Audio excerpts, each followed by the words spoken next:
Hello guys, welcome back to my channel. In this video I will guide you how can you check your battery health in any iPhone. It's very quick and easy. I will walk through all the steps, but first hit the subscribe button down below. It's really helped me out. Thanks guys. Now firstly open up your settings, tap on it.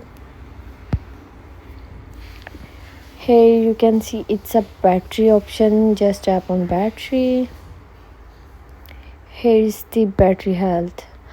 My last charge battery health is 18%, and if you want to check maximum battery health, maximum capacity must be 88%, and mine is 80, so it's down because I don't know about to save battery. So I thought I if I turn on this power law mode, then my battery will save, but I don't know how that it will decrease my battery. So here you can see I just turn off this low power mode. That's why my battery is not decreasing anymore. So I hope this video will help you, and if you have any question just comment down below, and here to go. And don't forget to like and subscribe my channel.